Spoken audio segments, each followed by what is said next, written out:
अगर क्रिकेट की दुनिया को ना एक बड़ा शेयर बाजार मान लिया जाए तो आईपीएल की टीमें एकदम अलग अलग तरह के स्टॉक्स जैसी लगती हैं। मतलब कुछ फ्रेंचाइजीज उन ब्लू चिप स्टॉक्स की तरह होती हैं जो पिछले 18 सालों से लगातार बिना किसी शोर शराबे के एकदम सॉलिड रिटर्न दे रही हैं। कोई भी उन पर आंख बंद करके भरोसा कर सकता है। बिल्कुल। और दूसरी तरफ वो एकदम नई हाई रिस्क वाली स्टार्टअप्स होती हैं जो एक सीजन में तो आसमान छू लेती हैं, सारे रिकॉर्ड तोड़ देती हैं, लेकिन अगले ही सीजन में उनका ग्राफ ऐसे क्रैश होता है कि सारे विश्लेषक बस सिर पकड़ कर बैठ जाते हैं। एग्जैक्टली। और आज के हमारे इस डीप डाइव का पूरा फोकस इसी क्रिकेट के शेयर बाजार पर है। हम डिकोड करने वाले हैं 2008 से लेकर 2026 तक के इतिहास में आईपीएल की सबसे सफल टीमों के असली डीएनए को। शिको हम एक बड़े नजरिए से देखें तो जो डेटा आज हमारे सामने है वो सिर्फ बल्ले और गेंद की बात नहीं है। ये निरंतरता बनाए रखने और भयंकर दबाव को मैनेज करने का एक जीता जागता केस स्टडी है। हाँ, मतलब कोई भी संस्था टॉप पर कैसे टिकती है, राइट? बिल्कुल। चाहे वो स्पोर्ट्स की दुनिया हो या कॉर्पोरेट जगत, लंबे समय तक टॉप पर कैसे बनी रहती हैं टीमें, और क्यों कुछ टीमें भारी भरकम बजट के बावजूद ताश के पत्तों की तरह ढह जाती हैं। आज हम इसी ब्लूप्रिंट की गहराई में जाएंगे। और इस ब्लूप्रिंट की परतों को खोलने के लिए आज हमारे पास सोर्सेज का एक बहुत ही शानदार कलेक्शन है। हम इंडिया टुडे, स्पोर्ट्स बूम और क्रिकेट मैन टू जैसे पोर्टल्स के बेहतरीन आर्टिकल्स खंगाल रहे हैं। और इसके अलावा रेडिट पर हार्डकोर फैंस के बीच चल रही एक बेहद दिलचस्प बहस का भी हमने गहराई से अध्ययन किया है। रेडिट वाले थ्रेड्स तो वैसे भी बहुत डेटा ड्रिवन होते हैं, बहुत ज्यादा। तो हमारा मिशन आज बहुत स्पष्ट है, ये समझना कि जब किसी फ्रेंचाइजी को सफल कहा जाता है ना, तो उस सफलता के पीछे का असली मैकेनिज्म क्या है। टीम का कल्चर, डेटा एनालिटिक्स और फैंस का नजरिया, ये सब मिलकर एक चैंपियन टीम को कैसे गढ़ते हैं। तो मुझे लगता है शुरुआत वहीं से करनी चाहिए जिन्होंने इस लीग पर सचमुच राज किया है, द टाइटंस ऑफ आईपीएल। हाँ, चेन्नई सुपर किंग्स और मुंबई इंडियंस, दोनों के नाम 5-5 आईपीएल खिताब है। इन दोनों टीमों का जिक्र इसलिए भी जरूरी है क्योंकि ये सफलता के दो बिल्कुल अलग अलग, बल्कि मैं कहूंगा विपरीत दिशा वाले मॉडल्स को दर्शाती है। हैरान करने वाली बात यह है कि मंजिल एक होने के बावजूद इनकी फिलॉसफी कितनी अलग है। राइट। चलिए पहले चेन्नई सुपर किंग्स के डेटा पर नजर डालते हैं। 18 सीजन में से 12 बार प्लेऑफ्स में पहुंचना और 10 बार तो फाइनल खेलना। उनका विन परसेंटेज लगभग 55.91% है, जो कि कोई तुक्का नहीं हो सकता। इतने लंबे समय तक इतना हाई विन रेट बनाए रखना बहुत मुश्किल है। तो फिर इसके पीछे का असली विज्ञान है क्या? क्योंकि बाहर से देखने पर तो चेन्नई की टीम हमेशा डैड्स आर्मी या बहुत ही अनुभवी खिलाड़ियों के इर्द गिर्द घूमती दिखती है। इसके पीछे ना एक बहुत ही शांत और रिस्क फ्री सिस्टम काम करता है। एमएस धोनी के अंडर इस टीम ने शेयर बाजार के उस कंजर्वेटिव फंड मैनेजर की तरह काम किया है जो जोखिम को कम करने पर यकीन रखता है। अच्छा, मतलब रिस्क कम लो और गलतियां कम करो। एग्जैक्टली। उनका सबसे बड़ा हथियार है कंडीशंस का सही इस्तेमाल। उनका जो होम ग्राउंड है चेपोक, वो धीमी और टर्न लेने वाली पिचों के लिए जाना जाता है। उन्होंने अपना पूरा स्क्वाड इसी पिच के हिसाब से बनाया है। हाँ, मतलब वो ऐसे स्पिनर्स लाते हैं जो बल्लेबाजों को बांध कर रखें। बिल्कुल। और ऐसे बल्लेबाज खरीदते हैं जो स्पिन को बहुत अच्छे से खेल सकें। वहाँ हर खिलाड़ी का रोल इतना क्लियर है कि उन्हें आउट ऑफ द बॉक्स कुछ भी करने की जरूरत ही नहीं पड़ती। वो बस अपनी गलतियां कम करते हैं और सामने वाली टीम के पैनिक करने का इंतजार करते हैं। लेकिन एक सेकंड रुको। अगर गलतियां कम करना और शांत रहना ही चैंपियन बनने का इकलौता फॉर्मूला है, तो फिर मुंबई इंडियंस के पास भी तो 5 ही ट्रॉफियां हैं ना, और उनका तरीका तो चेन्नई से एकदम अलग है। बिल्कुल अलग है। उनके आंकड़े बताते हैं कि 278 मैचों में 151 जीत है और विन परसेंटेज है 54.32%। 11 बार प्लेऑफ और 10 नॉकआउट स्टेज खेले उन्होंने। ये तो वो टीम है जिसे लोग बिग गेम स्पेशलिस्ट कहते हैं। और ये जो विरोधाभास है ना, यही तो इस लीग की सबसे खूबसूरत बात है। मुंबई की ताकत चेन्नई जैसी शांत स्थिरता नहीं है, उनकी ताकत है उनकी वो आक्रामकता जो बड़े मैचों में जाकर दुगनी हो जाती है। मतलब प्लेऑफ में आते ही वो एक अलग ही बीस्ट बन जाते हैं। बिल्कुल। और उनकी सफलता का राज सिर्फ मैदान पर नहीं है, बल्कि मैदान के बाहर उनके स्काउटिंग नेटवर्क में छिपा है। अब जसप्रीत बुमराह या हार्दिक पांड्या को ही देख लीजिए, ये खिलाड़ी स्टार बनने से पहले ही मुंबई के सिस्टम का हिस्सा बन गए थे। हाँ, उनका टैलेंट हंट हमेशा से टॉप क्लास रहा है। मुंबई का तरीका ही फायर पावर और हाई रिस्क गेम प्ले है। उनके पास हमेशा एक ऐसी बेंच स्ट्रेंथ होती है कि अगर एक मैच विनर फेल हो जाए ना, तो दूसरा उसकी जगह लेने के लिए तैयार बैठा रहता है। पावर प्ले में उनका डोमिनेंस उन्हें प्लेऑफ में खतरनाक मशीन बना देता है। तो यहाँ से ना एक बहुत ही दिलचस्प डिबेट खड़ी होती है। अगर दोनों के पास 5-5 ट्रॉफियां हैं, तो स्पोर्ट्स साइंस के नजरिए से असल में बेहतर कौन है? मतलब क्या चेन्नई सुपर किंग्स का वो तरीका महान है जहां वे एक मशीन की तरह हर बार चुपचाप प्लेऑफ्स में पहुंच जाते हैं, या फिर मुंबई इंडियंस का वो तरीका जहां वे फाइनल में पहुंचकर सामने वाली टीम को कुचल देते हैं? एग्जैक्टली। ये स्पोर्ट्स एनालिटिक्स की दुनिया की सबसे क्लासिक डिबेट्स में से एक है। कंसिस्टेंसी बनाम पीक परफॉर्मेंस। चेन्नई की निरंतरता दिखाती है कि उनका बेस सिस्टम कितना मजबूत है। खराब से खराब दिन में भी वो इतना तो खेल ही लेते हैं कि टॉप 4 में रहें। और मुंबई की ताकत उनका वो किलर इंस्टिंक्ट है। वो जानते हैं कि फाइनल का भयंकर दबाव कैसा होता है और उस दबाव में सामने वाले की कमजोरी को कैसे भुनाना है। 2017 और 2019 के उनके जो बेहद करीबी फाइनल मैच थे, वो इस बात का सटीक उदाहरण है। और दबाव की इसी चर्चा के बीच ना मुझे उस रेडिट थ्रेड की याद आ रही है। वहां से कुछ ऐसा डेटा सामने आया जो इस बहस को एक अलग ही लेवल पर ले जाता है। हार्डकोर फैंस डेटा की चीर फाड़ कैसे करते हैं, ये उसका एक गजब का उदाहरण है। अच्छा, क्या था उस थ्रेड में? उस थ्रेड में इस बात पर चर्चा हो रही थी कि मुंबई इंडियंस ने अब तक 277 मैच खेले हैं, और ये आंकड़ा सच में हैरान करने वाला है कि उनका एक भी मैच नो रिजल्ट नहीं रहा। एक भी मैच नहीं? एक भी नहीं, मतलब बारिश या किसी और कारण से कोई मैच रद्द नहीं हुआ। 277 मैचों में हर बार कोई ना कोई नतीजा जरूर निकला है। सांख्यिकी के लिहाज से देखा जाए तो ये एक बहुत ही दुर्लभ, लगभग असंभव सा आंकड़ा है, खासकर तब जब हम जानते हैं कि भारत में अलग अलग शहरों का मौसम कितना अप्रत्याशित हो सकता है। बिल्कुल। ये दिखाता है कि मुंबई ने हर बार पूरे 40 ओवर का गेम या कम से कम डकवर्थ लुइस के तहत एक पूरा नतीजा देखा है। ये वाकई बहुत अनोखी बात है। और उसी रेडिट थ्रेड में ना विन परसेंटेज को लेकर एक और दर्द छलक कर सामने आया फैंस का।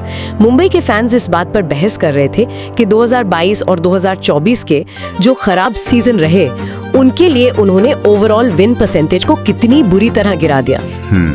वो 2 सीजन उनके लिए काफी मुश्किल थे। हाँ, एक फैन ने तो लिखा भी था कि वो 2 साल हमारे ऐतिहासिक आंकड़ों के लिए किसी काले धब्बे की तरह थे। और यहीं पर हम डेटा साइंस की एक बहुत ही महत्वपूर्ण सच्चाई की तरफ आते हैं। लॉ ऑफ एवरेजेस, यानी औसत का नियम। राइट। जब आप 18 सालों का लंबा इतिहास देखते हैं, तो 1 या 2 खराब सीजन किसी भी टीम के पूरे विन परसेंटेज को बहुत तेजी से नीचे खींच सकते हैं। जो टीम जितने ज्यादा मैच खेलेगी ना, उसके लिए 50% से ऊपर का विन रेट बनाए रखना उतना ही मुश्किल होता जाएगा। क्योंकि खिलाड़ियों का कोर बदलता है, जनरेशंस बदलती हैं। बिल्कुल, टीम को बार बार रीबिल्ड करना पड़ता है। मुझे लगता है यहीं से विन परसेंटेज का सारा भ्रम टूटना शुरू हो जाता है, क्योंकि जब हम जीत के प्रतिशत की लिस्ट देखते हैं तो टॉप पर ना तो चेन्नई है और ना ही मुंबई। हाँ, कहानी में ट्विस्ट यहीं आता है। टॉप पर तो वो टीमें हैं जिन्हें आए अभी कुछ ही साल हुए हैं। गुजरात टाइटंस का विन परसेंटेज 61.66 से 62.22% के बीच है।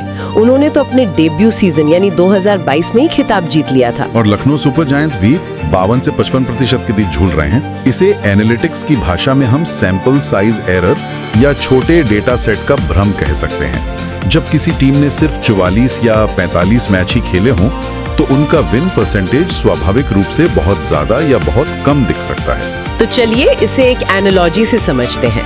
गुजरात और लखनऊ उस नए बेहद टैलेंटेड कर्मचारी की तरह हैं, जिसने कंपनी में आते ही पहले 3 सालों में शानदार काम किया है, बड़े बड़े प्रोजेक्ट्स क्रैक किए हैं। एकदम फ्रेश एनर्जी के साथ। राइट।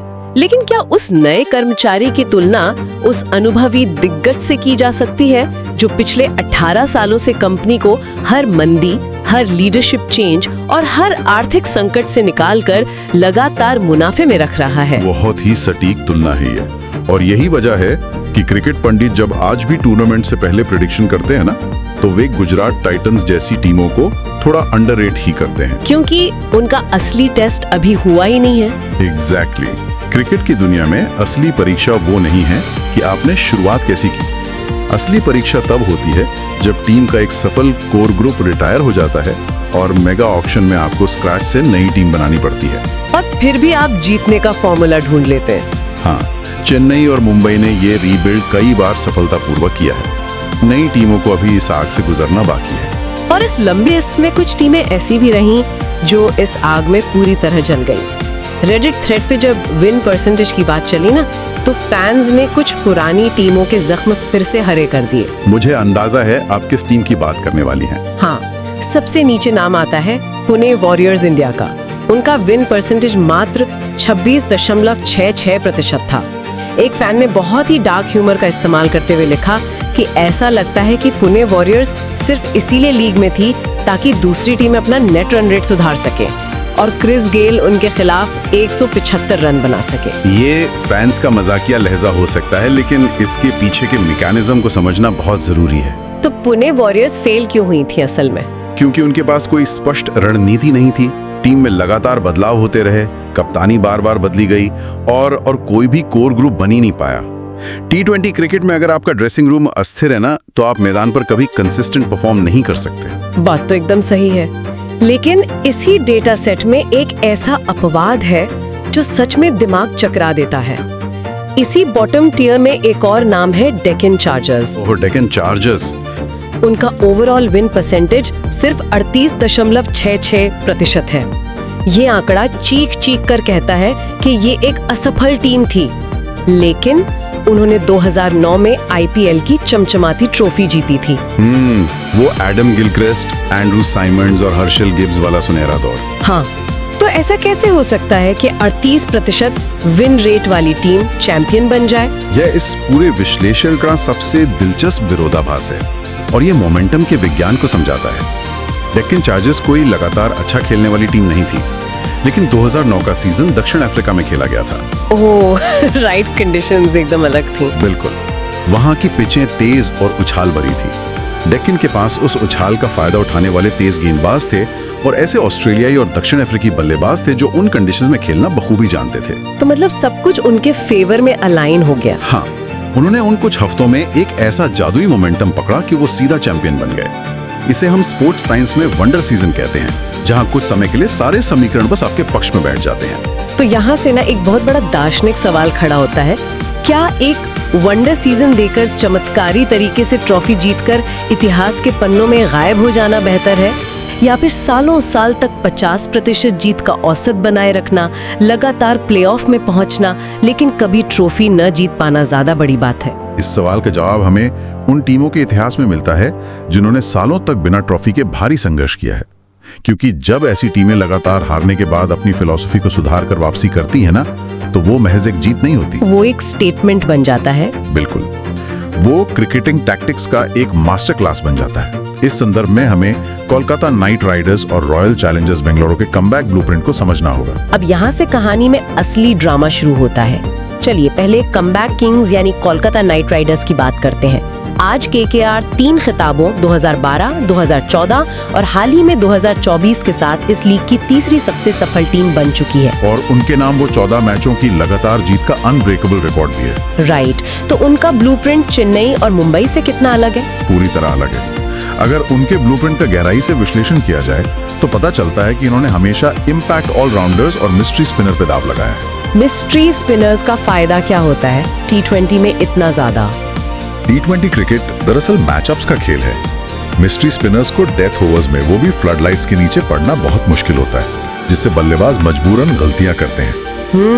समझ गई। और इम्पैक्ट ऑलराउंडर्स होने से उनकी बैटिंग लाइनअप इतनी लंबी हो जाती है कि वे बेखौफ होकर पावर प्ले में रिस्क ले सकते हैं। जब 2014 के बाद केकेआर ने एक लंबा सूखा देखा था, तो उन्होंने अपनी इस मूल फिलॉसफी को नहीं छोड़ा। उन्होंने बस अपने सिस्टम को अपग्रेड किया। Right, exactly. उन्होंने बस नए डेटा एनालिटिक्स के साथ अपने खिलाड़ियों के मैचअप्स को बेहतर किया। 2024 की उनकी जीत साबित करती है कि अगर आपका सिस्टम काम करता है तो आपको बस सही वक्त पर सही मोहरों को सेट करने की जरूरत होती है। ये तो हुई टैक्टिक्स की बात, लेकिन अब बात करते हैं जज्बातों की, और उस टीम की जिसके बिना कोई भी आईपीएल की चर्चा पूरी हो ही नहीं सकती। The ultimate redemption story, royal Challengers Bengaluru.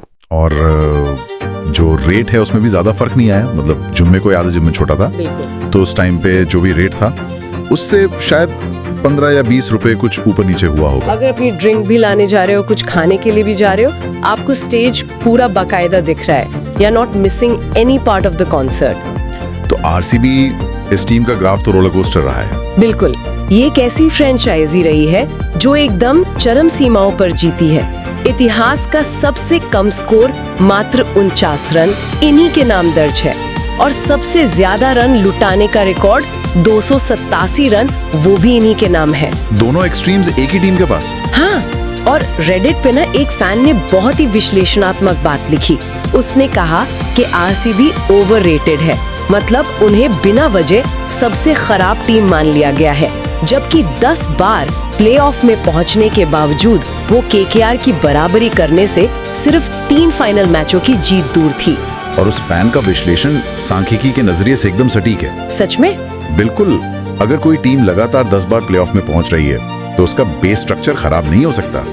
समस्या उनके नॉकआउट मैचों के प्रदर्शन में थी। तो चोक क्यों कर जाते थे बार बार? क्योंकि वो सालों तक एक हैवी टॉप ऑर्डर टीम रहे, मतलब उनके शीर्ष के 3-4 बल्लेबाज ही टीम का सारा भार उठाते थे।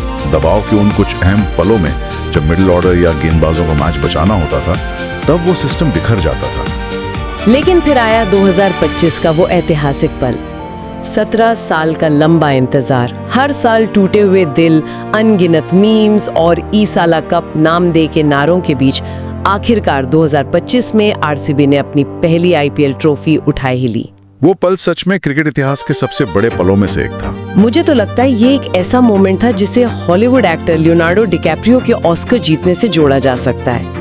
याद है ना? हाँ बिल्कुल। मतलब सालों तक डिकैप्रियो नॉमिनेट होते रहे, इतनी शानदार एक्टिंग करते हैं, दुनिया भर में उन पर मीम्स बने कि उन्हें ऑस्कर कभी नहीं मिलेगा, लेकिन जब फाइनली उन्होंने गोल्ड जीता तो पूरी दुनिया ने जश्न मनाया। एकदम सही एनालॉजी दी है। भरोसेमंद एसेट बन गई। ये डिकैप्रियो वाली एनालॉजी बहुत गहराई से फिट बैठती है, क्योंकि केकेआर का 10 साल का इंतजार 2014 से लेकर 2024 तक और आरसीबी का 2025 का वो पहला खिताब हमें एनालिटिक्स से परे जाकर टीम बिल्डिंग का एक बहुत बड़ा सबक देते हैं कि गलतियों से सीखना कितना जरूरी है। बिल्कुल।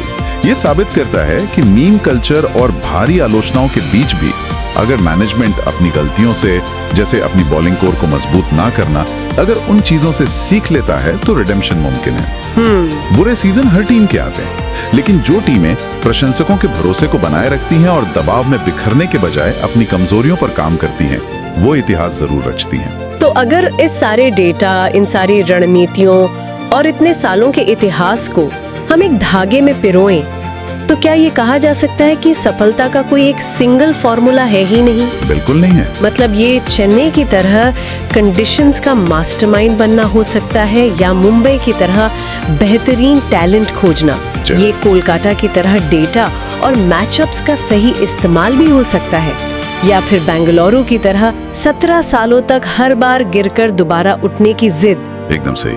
हर टीम का डीएनए अलग होता है, लेकिन अंतिम लक्ष्य तक पहुंचने के लिए अपनी खुद की स्ट्रेंथ को पहचानना सबसे जरूरी होता है। और जो लोग इस डीप डाइव को सुन रहे हैं ना, उनके लिए क्रिकेट के इस शेयर बाजार में जीवन का एक बहुत बड़ा सबक छिपा है। वो क्या? यही कि चाहे प्रोफेशन कोई भी हो, चाहे व्यापार हो, आर्ट हो या कोई जॉब, कंसिस्टेंसी आपको रेस में बनाए लगती है, वो आपको प्लेऑफ्स तक ले जाती है।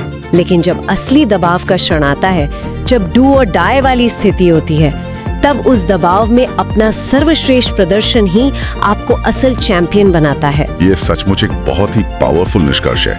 लेकिन अगर हम भविष्य की ओर देखें ना, तो ये सारा डेटा एक बहुत ही अहम और थोड़ा सा विचारोत्तेजक सवाल भी पैदा करता है। कैसा सवाल? इस पर गौर किया जाना चाहिए कि जैसे जैसे आईपीएल आगे बढ़ रहा है, हर साल इम्पैक्ट प्लेयर जैसे नए नियम आ रहे हैं, T20 का खेल और भी ज्यादा डेटा ड्रिवन होता जा रहा है। तो क्या आने वाले समय में चेन्नई और मुंबई जैसी डायनेस्टी, यानी एक लंबे साम्राज्य का दौर हमेशा के लिए खत्म हो जाएगा? क्या भविष्य में सिर्फ प्योर डेटा, एल्गोरिदम और एनालिटिक्स के आधार पर बनी नई टीमें इन पुराने और स्थापित साम्राज्यों को पूरी तरह से ध्वस्त कर देंगी?